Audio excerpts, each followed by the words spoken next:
बिस्मिल्लाहिर्रहमानिर्रहीम। साहिबो चैनल सदाए जहानियों के मेज़बान अशरफ अदीम मशदी का सलाम कबूल कीजिए।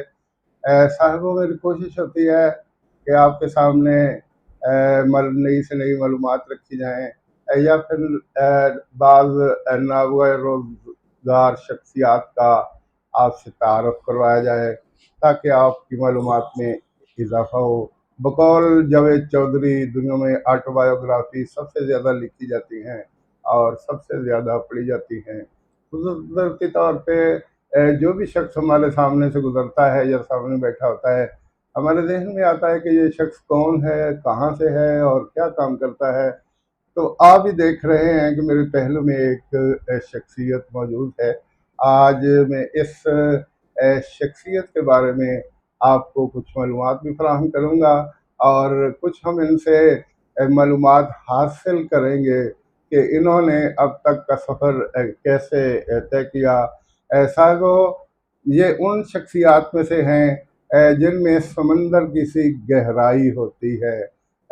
बज़ाहिर देखने में खामोश तबा नज़र आते हैं, बज़ाहिर देखने में बेज़रर से इंसान नज़र आते हैं, लेकिन अगर देखा जाए तो उन्होंने बहुत सा सफ़र बड़ी खामोशी के साथ तय किया हुआ होता है। तालीम के मैदान में, तजुर्बे के मैदान में, या फिर तदरीस के मैदान में। तो मेरे पहलू में जो शख्सियत मौजूद हैं वो उम्र से बहुत मुझसे छोटे हैं, मेरे भतीजों और बेटों की जगह पे हैं। हमारे गांव से इनका तल्लक है और जब मैं इनके नाम के साथ डॉक्टर का लफ्ज़ इस्तेमाल करूँगा तो फिर आपको अंदाज़ा होगा कि इस नौजवान ने किस हिम्मत के साथ, किस आज़म के साथ और कितनी खामोशी के साथ डॉक्टरेट का सफ़र तय किया। साहिबो, डॉक्टर मोहम्मद खुबैब साहब इस वक्त गवर्नमेंट हायर सेकेंडरी स्कूल झंडीरवा में बतौर प्रिंसिपल खिदमत सर अंजाम दे रहे हैं। आज से बहुत अरसा पहले 10/8/1988 को मोहम्मद खुबैब बयासी। साहब 82 में 106 टन में आर्मी के से रिटायर होने वाले आर्मी मैन ब्रादर मोहम्मद खुशी, जो लांस नायक थे, ड्राइवर की से रिटायर हुए, उनके यहाँ ये पैदा हुए। बुनियादी तौर पे डॉक्टर मोहम्मद खुबैब साहब का तल्लक 102 टन से है। इनकी बरादरी के बेशतर लोग 102 टन में आबाद हैं। माशाल्लाह सभी के सभी मेहनती हैं। माशाल्लाह मतमवल ख़ानदान से इनका तल्लक है। सेल्फ मेड ये फैमिली आज भी बहुत से कामों में मुंसलिक है। बहुत से नौजवान दूसरे ममालिक में काम कर रहे हैं और बहुत से यहाँ रहते हुए कारोबार से बहुत से महकमा तालीम से वाबस्ता हैं। तो मोहम्मद खुबैब साहब ने गवर्नमेंट हाई स्कूल 149 में 1998 में इन्होंने मैट्रिक का इम्तहान पास किया और फिर इन्होंने बाकी तालीम के साथ साथ एमए इकनॉमिक्स रेगुलर इन्होंने 2004 में इस्लामिया यूनिवर्सिटी बहावलपुर से किया। तो अब मैं चाहूँगा कि डॉक्टर साहब खुद अपनी तालीम के हवाले से मुझसे ज़्यादा रोशनी डालें ताकि आपकी मालूमात में ज़्यादा से ज़्यादा इजाफ़ा हो सके। जी डॉक्टर साहब। बिस्मिल्लाहिर्रहमानिर्रहीम। सबसे पहले तो मैं अशरफ साहब मेरे उस्ताद भी हैं और मेरे बाप की जगह हैं। मैं इनका बहुत शुक्रिया अदा करता हूँ कि इन्होंने मुझे इस काबिल समझा और मुझे इस स्टेज पे उजागर करने की भरपूर ट्राई की। मैं इनकी मोहब्बतों का शुक्रगुज़ार हूँ। जैसा कि इन्होंने बताया कि मेरे वालिद साहब एक रिटायर आर्मी से एज लांस नाइक के तौर पर 1984 में रिटायर हुए और उस वक़्त मैं बहुत मतलब छोटा सा था, 1-2 महीने का था। तो मेरे वालिद साहब ने हमारे अगबाई गांव 102 टन से माइग्रेशन करके 106 टन तहसील जहानिया में परमानेंट रहायश इख्तियार की और वहीं पर ही मेरा सारा बचपन गुजरा। इब्तदाई तालीम मैंने गवर्नमेंट प्राइमरी स्कूल 106 टन से हासिल की और उसके बाद छठी क्लास में गवर्नमेंट हाई स्कूल 149 टन में मैंने दाखिला लिया। मैं यहाँ ये भी बताता चलूँ कि जब मैंने 5वीं का इम्तहान पास किया तो उस वक़्त मिडिल स्टैंडर्ड बोर्ड का इम्तहान होता था और उसमें मेरी सेकंड पोजीशन थी 5वीं क्लास में। फिर मैंने छठी क्लास में गवर्नमेंट हाई स्कूल 149 टन में दाखिला लिया और 1998 में मैंने मैट्रिक का इम्तहान पास किया। अगरचे मैट्रिक के इम्तहान में मेरे बहुत कम मार्क्स थे, सेकंड डिवीज़न के साथ मैं पास हुआ और मैं बड़ा मायूस था। तो मेरे अंकल अब मास्टर अब्दुल लतीफ़ साहब, वो उन्होंने मुझे कहा कि आप अपनी ज़िंदगी का सफ़र आगे जारी रखें, इंशाल्लाह आगे मतलब आप एफएससी ना करें, आप एफए कर लें तो आप अच्छे मार्क्स लेकर आगे बढ़ जाएंगे। उनकी हिदायत पर अमल करते हुए मैंने गवर्नमेंट इंटर कॉलेज जहानिया में 1998 में दाखिला लिया फर्स्ट ईयर की क्लास में। लेकिन पहले पूरा फर्स्ट ईयर का जो साल है मैं इसी मतलब तकलीफ़ में, गम में मैं रहता था कि मेरे मार्क्स इतने कम क्यों आए हैं। जब मैं अपने से ऊपर वाले मेरिट वाले लड़कों के नंबर देखता था तो मुझे बड़ा हसद फील होता था कि मेरे इतने मार्क्स क्यों नहीं आए। लेकिन फिर वक़्त गुज़रता रहा और फर्स्ट ईयर का एग्ज़ाम आ गया, सेकंड ईयर का आ गया और मैंने बहुत अच्छे मार्क्स के साथ सेकंड ईयर का इम्तहान पास किया और मैंने देखा कि मेरे वो साथी जो कि बहुत ही ज़्यादा हाई मार्क्स के साथ थे, वो मेरे से पीछे रह गए। फिर उसके बाद जहानिया में आला तालीम ना होने की वजह से मैंने गवर्नमेंट डिग्री कॉलेज खानेवाल में थर्ड ईयर में दाखिला लिया और 2 साल मैंने अपने तालीम के वहाँ मुकम्मल किए और 2002 में मैंने बीए का इम्तहान फर्स्ट डिवीज़न में पास किया। उसके बाद फिर मेरे घर के हालात बहुत ज़्यादा ख़राब थे। मेरे वालिद साहब इंतहाई मतलब एक रिटायर जो लांस नाइक है, एक रिटायर आर्मी में ड्राइवर है, उसकी क्या पेंशन होगी। और छोटा-मोटा वालिद साहब ने एक कारोबार किया अपना, अपनी दुकान बनाई। तो बीए करने के बाद मेरे वालिद साहब इस पोज़ीशन में नहीं थे कि वो मुझे यूनिवर्सिटी में दाखिला ले सकें। तो मैं अपने टीचर्स प्रोफ़ेसर डॉक्टर हाकम अली साहब जो मेरे गाँव के ही हैं, उनका मशकूर हूँ कि उन्होंने आकर मेरे वालिद साहब से कहा कि बच्चे के मार्क्स अच्छे हैं तो आप इसको आगे दाखिला लेके दें। इसी तरह मास्टर शफ़क़त साहब हैं, वो भी मेरे चक के, उनको मैंने जाके सिफ़ारिश की कि मेरे वालिद साहब को कहें। तो इन दोनों शख्सियात के कहने पर मेरे वालिद साहब ने मुझे इजाज़त दे दी कि यूनिवर्सिटी में दाखिला ले लें। मेरा यूनिवर्सिटी में मेरिट बन गया और उस वक़्त इंतहाई माइनर फ़ीस जस्ट 6000 फ़ीस थी साल की और 6500 रुपया हॉस्टल की साल की फ़ीस थी।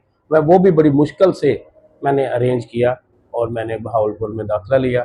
2 साल पता ही नहीं चला गुज़र गए और मैंने एमए का इम्तहान पास कर लिया। उसके बाद 2 साल मैं कोई जॉब नहीं मिली, इंतहाई जॉब्स की ट्राई करता रहा। तो फिर मैंने 2007 में मुझे एक जो ऑर्गेनाइजेशन है, एक चलो एनजीओ है, NCHD national commission for human development, उसके फॉरम पे मुझे सोशल मोबिलाइज़र की 12,000 रुपये पे मुझे जॉब मिली जो कि मेरे घर के नज़दीक ही बीएचयू पे होती थी। 3 साल मैंने वो सर्विस की है। इसी दौरान मेरे वालिद साहब, मेरे पेरेंट्स दोनों हज के लिए गए। अल्लाह ताला ने वहाँ मेरे हक़ में उनकी दुआएं कबूल की और 2010 में पब्लिक सर्विस कमीशन के थ्रू मेरी as a subject specialist BS 17 में मेरी सिलेक्शन हो गई। 2000 अच्छा, यहाँ एक सवाल मैं आपसे करना चलूँ कि ये एमए इकोनॉमिक्स वैसे तो बहुत से मज़ामीन हैं, तो आपने एमए इकोनॉमिक्स का क्यों सोचा? हालांकि जो काफ़ी मुश्किल होती है, इसमें न्यूमेरिकल भी होते हैं, इसमें ग्राफ भी बनाने होते हैं, तो क्या रियाजी आपकी बहुत अच्छी थी जो आप इस तरफ आ गए? नहीं अशरफ साहब, यहाँ पे मैं बताता चलूँ कि मेरा जो है ना वो इंटरेस्ट इंग्लिश में था। अच्छा, इंग्लिश में था, ठीक। लेकिन जब मैं गवर्नमेंट डिग्री कॉलेज खानेवाल में पढ़ता था तो वहाँ पे ना स्टैट के प्रोफेसर थे नासिर सिप्रा साहब, अल्लाह ताला उनकी हयात, उनको अगर वो आज मतलब हयात हैं तो अल्लाह ताला मज़ीद उनकी मतलब उनकी ज़िंदगी दराज फरमाए। दराज फरमाए। जी। तो वो जब हम प्लाट में बैठे होते थे तो वो अपना एक डस्टर लेके और एक रजिस्टर तलबा हाजिरी का उसके ऊपर डस्टर रखा होता था और एक पेंसिल रखी होती थी, जी। Board marker. वो करीब से गुजरते थे तो मैं काफी देर तक उनको देखता रहता था कि काश के मैं भी कभी जी। ऐसा मतलब जब वो बनूं और मैं भी प्रोफेसर बनूं, जी। मैं भी मतलब जब वो किसी हायर क्लासेस के अंदर हायर क्लास का टीचर बनूं तो मैं भी ऐसे ही उठा के जाया करूंगा। जी। तो फिर मैं सोचता था कि मेरा तो इरादा है एमए इंग्लिश का, एमए इंग्लिश। और एमए इंग्लिश में ये डस्टर और ये इस चीजों की जरूरत नहीं होती। जी। तो क्यों ना, मतलब मेरा चूंकि साइंस वाला सब्जेक्ट नहीं था जी। तो मैंने फिर इकोनॉमिक्स को मतलब जब वो मैंने एज अ सेकंड ऑप्शन के तौर पर मैंने इसको रखा और मतलब जब वो अच्छा, मेरा तो मेरिट आज वो जब ख्वाहिश आपकी पूरी हुई तो आपको कितना इत्मीनान और सुकून महसूस होता होगा जब आप बिल्कुल उन्हीं की तरह क्लासरूम में जाते हैं। बिल्कुल बहुत बहुत ज्यादा पुरजोश है। और मेरे पास जब भी फर्स्ट ईयर की नई क्लास आती है, जी। पिछले 13 साल 12 साल से मैं वाबस्ता हूँ, मैं जब भी नई फर्स्ट ईयर क्लास में जाता हूँ जी। तो पहले दिन मेरा जो लेक्चर होता है मैं उनको उसी पे देता हूँ और मैं नासिर सिफरा साहब की एग्जांपल देता हूँ जी। कि बेटा आजकल के हालात में जॉब हासिल करना बड़ा मुश्किल है, तो कंपटीशन का दौर है, तो आप पढ़ें, आगे जाएं। और उनको मैं हमेशा यही मिसाल देता हूँ कि मैंने मोटिवेशन किस तरह हासिल की। इस तरह मतलब जब वो मैंने नासिर सिफरा साहब से और एक मेरे उस्ताद थे, अल्लाह ताला उनको जन्नत नसीब करे, प्रोफेसर इरफान साहब थे, इंग्लिश पढ़ाते थे, वो अच्छा, मुझे बहुत ही अच्छा वो तो मेरे भी इंग्लिश के उस्ताद थे। मैंने भी बीए में उन्हीं से इंग्लिश इरफान साहब पढ़ी। से जी, इरफान माशाल्लाह सादा बहुत। से थे, हाँ जी, कबीर बिल्कुल वाला की सादा, तरफ से बिल्कुल हम पढ़ते बिल्कुल। थे। जी जी। और मतलब के बाद आपने हकम अली साहब का नाम लिया, तो हकम अली साहब मेरे बीए तक के क्लास फेलो हैं। माशाल्लाह है माशाल्लाह। जी। तो मेरे डिग्री बहुत अच्छे टीचर डिग्री थे। कॉलेज में आप माशाल्लाह उन्होंने भी डॉक्टरेट मुकम्मल कर ली। तो इसके अलावा मैं मतलब अपने इसमें और जिक्र करना चाहूंगा कि सेकंड ईयर में मेरी मुलाकात हुई थी प्रोफेसर डॉक्टर जुवेद असगर साहब से, जी। जो आज माशाल्लाह प्रिंसिपल है गवर्नमेंट कॉलेज जहानिया के 20 ग्रेड में। जी। अल्लाह ताला उनका साया हमारे सरों पे कायम रखे। जी, हाकम वाकई। अली साहब और डॉक्टर जुवेद असगर साहब और प्रोफेसर जुबैर साहब, जी। ये तीन मेरे कॉलेज लेवल फर्स्ट ईयर में मोहसिन हैं, जिन्होंने मुझे हर मैदान में मुझे कर्ज किया, हर जगह पे मुझे इनकरेज किया, हर जगह पे मेरी हौसला अफजाई की, हर फील्ड में। और जिस दिन मैंने फर्स्ट पीएचडी में दाखिला लिया जी। तो मेरे मोहसन डॉक्टर जवेद साहब ने मुझे उसी दिन से डॉक्टर कहना शुरू कर दिया। ये उनकी माशाल्लाह। मोहब्बत है। जी। और मैंने उनसे कहा कि सर अभी मैं इस काबिल नहीं हूँ, तो आप मुझे अभी ये ना कहा करें। उन्होंने कहा नहीं, इंशाल्लाह आप एक दिन डॉक्टर बनेंगे। जी। और आज ये सब कुछ प्रोफेसर जवेद असगर साहब की काविश का नतीजा है, उनकी दुआओं का नतीजा है, बस जी वो उनकी गौहर काबिल नजर तो आ जाता है ना हाँ, कि इसने ये मंजिल पा लेनी पा है। लेनी है। तो तो वो उन्हें आप पर फुल यकीन था कि ये इंशाल्लाह उनका पीएचडी कर उनका लेंगे। उनका प्यार है, उनकी मोहब्बत है। बड़े मेरे टीचर भी हैं, जी। लेकिन उसके बावजूद भी उन्होंने कभी मतलब ये एहसास नहीं होने दिया कि मैं उनका स्टूडेंट हूँ। एज ए बीएड के अंदर हमने तकरीबन 12 साल हमने इकट्ठे वर्कशॉप्स करवाई हैं, अच्छा, मैं मज़ेदार और की डॉक्टर बात जुवेद ये है साहब। कि जब मैंने बीएड की तो ये उर्दू के मेरे ट्यूटर थे, तो मैं उस लिहाज से उनका स्टूडेंट हूँ हाँ, और मैं बहुत ज़्यादा एहतराम करता हूँ। माशाल्लाह वो बिल्कुल भी बड़े एहतराम से पेश आते हैं। बिल्कुल बिल्कुल। अच 2012 से 2020 तक 21 तक अच्छा। हमने बीएड की एमएड की वर्कशॉप्स हुँ। हमने गवर्नमेंट कॉलेज जहानिया में करवाई हैं।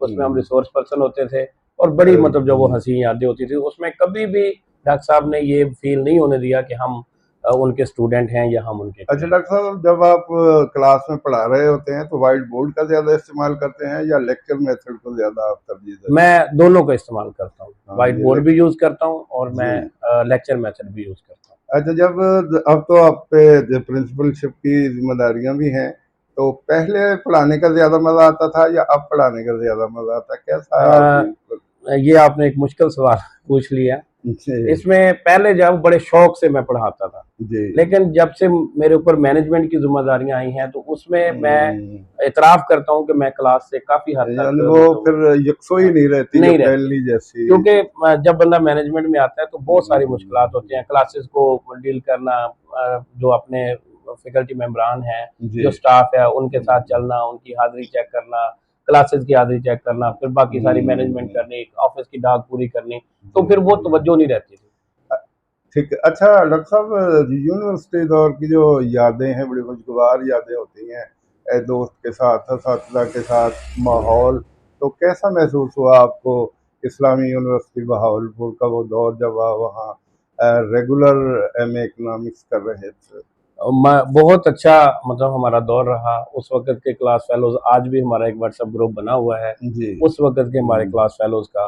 तो वो पुरानी यादें कभी शेयर होती हैं तो बड़ा अच्छा फ़ील होता है। जी। और उस वक़्त हमें इधर अल्लाह ताला जन्नत नसीब करे, प्रोफ़ेसर डॉक्टर इमरान शरीफ साहब, जी। जो कि मतलब जब वो पिछले साल जून के महीने में जी। उनकी डेथ हो गई थी, वाक़ई वो डीन बड़े फैकल्टी ऑफ काबिल सोशल आदमी साइंसेज़। थे, बड़े काबिल तो आदमी थे, अल्लाह उन्हें करीब से रहमत आमीन, करे। आमीन। वो जी। हमारे लास्ट मतलब उन्होंने इस्लामी यूनिवर्सिटी में हमें लास्ट मतलब जो है ना वो सेशन उन्होंने पढ़ाया, और उसके बाद उन्होंने कहा कि मैं अब बीजेडयू में, उनकी सिलेक्शन हो गई थी एज जी। असिस्टेंट प्रोफेसर की, तो वो फिर इधर आ गए थे। तो उनके साथ भी बड़ी यादें हैं हमारी। जी। इसके अलावा हमारे क्लास फेलोज़ के साथ एक डॉक्टर अली आज़म साहब होते थे, उस वक़्त वो लेक्चरर थे। जी। वो, और इसके अलावा आजकल जो आप लोग कई लोगों ने नाम सुना होगा, चीफ इकोनॉमिस्ट ऑफ पाकिस्तान जो डॉक्टर नजीम जवेद साहब हैं, जी। वो मेरे टीचर थे। जब हम माशाअल्लाह। उस वक़्त यूनिवर्सिटी में 2002-2004 में हम पढ़ते थे, तो डॉक्टर इमरान शरीफ और डॉक्टर नदीम जवेद साहब मतलब जो है ये हमारे माइक्रो और मैक्रो और मैथमेटिक्स के टीचर थे। जी। और इन दोनों के साथ हमारी बड़ी अच्छी यादें हैं। पूरे 2 साल में जितनी इनके साथ हमारी यादें हैं।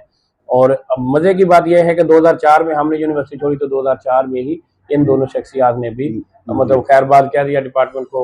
इमरान शरीफ साहब मतलब जब वो ज़िक्रिया यूनिवर्सिटी में आ गए, और डॉक्टर नदीम जवेद साहब स्टेट बैंक में मतलब जब वो चले गए थे। और आजकल अल्लाह ताला उनकी उम्र दराज करे, वो चीफ इकोनॉमिस्ट ऑफ एक पाकिस्तान के ओहदे पर 2 मरतबा तैनात रह चुके हैं। ये पिछली जो नवाज शरीफ की गवर्नमेंट थी, उसके बाद ये पीटीआई के दौर में भी मतलब वो रहे हैं। जी। आजकल वो सिंध में शायद मुझे यूनिवर्सिटी का नाम नहीं है, जी। याद नहीं है, वहाँ वो आजकल मतलब अच्छा डॉक्टर साहब, ये पीएचडी का सफ़र जो है, ये आप ज़रा मरहलावार हमें बताइए कि कैसे एमफिल का मूड बना और फिर कैसे आपने ये पीएचडी की जो मंज़िल है, ये भी सर कर ली? जब मेरी सिलेक्शन हो गई, तो उस वक़्त मेरी क्वालिफ़िकेशन एमए बीएड थी। जी। तो पहले मैंने सोचा कि चलो एमएड कर लेते हैं, तो मैंने 2010 में एमएड में 11 में दाखिला लिया। उस जी। वक़्त ये साल का होता था। जी। 2012 में ये कंप्लीट हुआ। हुँ। 4-5 साल बिल्कुल कोई ख़्याल ना आया। तो एक दिन मेरे बहुत ही प्यारे नहायत जब वो करीबी दोस्त प्रोफ़ेसर खलील साहब, जी। गवर्नमेंट कॉलेज जहानिया में जी, इकोनॉमिक्स के प्रोफ़ेसर हैं। इकोनॉमिक्स के माशाल्लाह बहुत हाँ जी। अच्छे तो जी। उन्होंने मतलब जब वो कहा कि यार हम एमफिल करते हैं, जी। तो माशाल्लाह प्रोफ़ेसर खलील साहब के साथ मेरा बहुत अच्छा ताल्लुक है। और जी। अल्लाह ताला हमारा जी। ताल्लुक इसी तरह कायम रखे। जी, बेशक मोहब्बत मोहब्बत करने मोहब्बत है बात हमारी करने कि वाले हमारा इंसान हैं। सब्जेक्ट एक है, अकेडमी जी। में भी हम पढ़ाते रहे हैं, लेकिन कभी भी ना खलील साहब ने कभी ऐसी जी। कोई बात किया, ना मेरे दिल में कभी खलील साहब के बारे में कोई बात आई है। नहीं जी। तो अकेडमीज़ में एक ही सब्जेक्ट के टीचर्स के बहुत से इख्तिलाफ़ात होते हैं। जी, वो हम लेकिन असराना चश्मत होती है हाँ जी, हाँ हमारी। जी। जी। लेकिन अल्हम्दुलिल्लाह खलील साहब और मेरे दरमियान बहुत अच्छे तल्लुकात रहे, और जी। आज भी हैं, और इंशाल्लाह आइंदा भी रहेंगे। तो जी। इन्होंने मुझे कहा कि यार खुबैब एमफिल करते हैं, अगर मतलब जब वो आप दाखिला लो तो मैं भी लेता हूँ। तो हमने ये मशवरा किया और हमने दाखिला ले लिया। जी। तो वो हमने डिस्टेंस एजुकेशन के थ्रू लिया था। जी। लेकिन वो थोड़ा-सा उस वक़्त कोई यूनिवर्सिटी में कोई क्राइसिस आ गया, तो हमारा दौरानिया एमफिल का 2 साल की बजाय साढ़े 3 साल, 4 साढ़े साल 3 का हो साल, गया। चलो तो माशाल्लाह। 2018 में फिर हमने एमफिल किया। हुँ। उसके बाद फिर खामोशी आ गई। मैंने खलील साहब को कहा अब एमफिल मैंने आपके कहने पे किया, अब हम दोनों पीएचडी करते हैं। अच्छा। तो खलील साहब ने कहा कि नहीं भी, अच्छा। मेरे बस की बात नहीं है, हथियार डाल मैं दिए तो बस खलील साहब। मतलब जो है वो यहाँ तक ही हूँ। जी। मैंने बड़ा फ़ोर्स किया, डॉक्टर जुबैर असगर साहब ने बड़ा फ़ोर्स किया खलील साहब को, लेकिन उन्होंने नहीं कोई पॉज़िटिव रिस्पॉन्स दिया। जी। तो 2020 में हमने ना मतलब इधर डॉक्टर जुबैर असगर साहब ने और प्रोफ़ेसर खलील साहब ने ना एक सेमिनार मुनक़्क़िद करवाया था अनएम्प्लॉयमेंट पे। जी। उसमें उन्होंने प्रोफ़ेसर डॉक्टर इमरान शरीफ साहब जो उस वक़्त डायरेक्टर थे स्कूल ऑफ इकोनॉमिक्स बाज़ ज़िक्रिया यूनिवर्सिटी के, जी। और डॉक्टर रमज़ान शेख साहब जी। असिस्टेंट प्रोफ़ेसर थे, हुँ। उनको इधर जहानिया इनवाइट किया उस जी। सेमिनार में। जी। तो वहाँ डॉक्टर साहब से मेरी मुलाकात हुई। मतलब मैंने डॉक्टर साहब को कहा कि मैं पीएचडी करना चाह रहा हूँ। तो डॉक्टर साहब ने मुझे कहा कि हमारे तो फ़िलहाल अभी हम नहीं करवा रहे, तो आईयूबी के इस्लामी यूनिवर्सिटी बहावलपुर के एडमिशन आए हुए हैं, जी। आप वहाँ पे ले लें। जी। मेरा बिल्कुल ही कोई इरादा नहीं था। मैंने डॉक्टर इमरान शरीफ साहब को कहा कि सर मैं आपके पास करना चाहता हूँ। उन्होंने कहा कि बेटा हर तरह की हेल्प मेरी आपके साथ है, हुँ। आप मतलब जब वो वहाँ दाखिला लें। हुँ। मैंने ना चाहते हुए अप्लाई कर दिया, और ना टेस्ट की फ़ीस पे की 1500 रुपया, ना एडमिशन ऑनलाइन 1000 रुपया ना वो पे किया। हुँ। जिस दिन टेस्ट था उसी दिन उसकी फ़ीस भी पे करनी थी, तो मैं मतलब ना चाहते हुए बहावलपुर चला गया। हुँ। वहाँ मेरे एक दोस्त हैं जो आजकल असिस्टेंट रजिस्ट्रार हैं, राव आरिफ साहब, उनके साथ बहुत अच्छा, वो मेरे क्लास फेलो है एमए के 2002-2004 में जी। तो उनके साथ मेरा बड़ा अच्छा रिलेशन है। उसके पास मैं गया, मैंने कहा ये सूरत हाल, उसने कहा यार मौका मिलता है तो कर लो। मैंने कहा मेरी तो कोई तैयारी भी नहीं है, मैंने तो कोई टेस्ट भी तैयार नहीं किया। उन्होंने कहा कुछ नहीं होता, जबरदस्ती फीस भरवाई मुझसे और उसी वक्त हम, जुमे का दिन था, जुमा नमाज पढ़ने के बाद हम मतलब जब वो गए हैं इंजीनियरिंग डिपार्टमेंट में, हमारा टेस्ट हुआ और अल्लाह ताला की तरफ से, मैं नहीं कहता कि मेरा कमाल है, अल्लाह की तरफ से, अल्लाह ताला की मेहरबानी से ऐसा हुआ कि टेस्ट में मेरे 72 नंबर आ गए माशाल्लाह, और सबसे मैंने टॉप किया जी। इवन कि उससे पहले हम वारिफ साहब मेरे साथ गए डिपार्टमेंट में, उनको कहा कि ये मेरे दोस्त हैं, क्योंकि उसके डिपार्टमेंट में काफ़ी अच्छे तल्लुकात थे, वाकफियत थी। तो उस वक्त राणा इजाज साहब चेयरमैन थे डिपार्टमेंट के, तो उनको जाके राव साहब कहने लगे कि ये मेरे दोस्त हैं, तो पीएचडी में दाखिला लेना चाह रहे हैं, तो इनकी मतलब जो है ना वो आपने ख्याल रखना है जी। लेकिन अल्लाह ताला ने ऐसा करना हुआ कि मेरा टॉप मेरा आ गया जी। अब उसी दिन ही इंटरव्यू था उनका, मैं इंटरव्यू के लिए अपने को डॉक्यूमेंट्स भी नहीं लेके गया था जी। तो अभी रिजल्ट उसी दिन आना था, तो मैं और मेरा दोस्त दोनों एक और प्रोफेसर के साथ चेयरमैन के साथ वाले रूम में बैठ गए। उस दिन लाइट नहीं थी और मोबाइल हमारे बंद हो गए। जब रिजल्ट आया तो टॉप पे मेरा नंबर था, तो सारे वो मतलब इंटरव्यू करने के लिए, नजारी बात जो टॉपर था उसका इंटरव्यू पहले करना था, वो कॉलें करते रहे, मेरा नंबर बंद, वो खुबैब साहब कौन है, खुबैब कौन है, उसका इंटरव्यू करना है। तो जब मतलब नहीं मिला, आधा पौना घंटे तक मैं नहीं मिला, तो उन्होंने बाकी कैंडिडेट का इंटरव्यू कर लिया। उतनी देर में एक मुलाजम आया है और वो कहता है कि ना इंटरव्यू हो गए हैं और एक बंदा है, खुबैब साहब है, पता नहीं वो कौन से हैं, वो नहीं आ रहे, उन्हीं के वेट में बैठे। तो वो सर कहने लगे कि खुबैब साहब तो ये बैठे हैं। तो फिर उन्होंने कहा कि आप जल्दी मतलब जब वो जाएं। फिर मैं चला गया, प्रोफेसर राणा इजाज साहब चेयरमैन थे, उन्होंने बड़े अच्छे तरीके से डील किया। उन्होंने मतलब इंटरव्यू किया, मेरे एमफिल के टॉपिक के बारे में कुछ सवाल पूछे, मैंने उनको मतलब जब वो सेटिस्फैक्ट्री आंसर दिए, तो उन्होंने मतलब जब वो कहा कि आपका दाखिला हो गया। तो उसके बाद फिर मतलब जब वो अगले दिन नेट पे, इंटरनेट पे मुझे उन कॉल आ गई बहावलपुर से कि आपका एडमिशन हो गया है, तो आप मतलब जब वो फीस पे करें। और 20 फरवरी 2020 को मैंने अपने फीस पे की और मेरा पीएचडी के अंदर सफ़र मेरा शुरू हो गया। लेकिन मैं ये बताता चलूँ कि मैंने पीएचडी बिल्कुल ना चाहते हुए की, ना चाहते हुए मैंने अप्लाई किया, ना चाहते हुए मैंने टेस्ट दिया और टेस्ट में टॉप होने के बावजूद ना चाहते हुए मैंने फीस पे की। जब 19 फरवरी को मुझे कॉल आएगी कि आज ही आपने फीस पे करनी है, तो मेरे उसी दोस्त ने, जो मेरा एमए का क्लास फेलो था, उसी ने कहा कि आज ही आके फीस भरो। मैंने कहा मैं तो नहीं आ सकता, तो उसने अपनी जेब से फीस भरी। उसके बाद फिर मैं अगले दिन जाके 20 या 21 फरवरी को मैं जाके उसको फीस दे के आया। तो ये उनका बड़ा एहसान है। आपका टॉपिक क्या था पीएचडी के थीसिस का? मेरा टॉपिक है physical decentralisation and income inequality. अच्छा, तो जब आप कह रहे हैं कि मैंने पूरी तवज्जो से नहीं, तो वो फिर उसमें पूरा खुलूस भी शामिल था या कि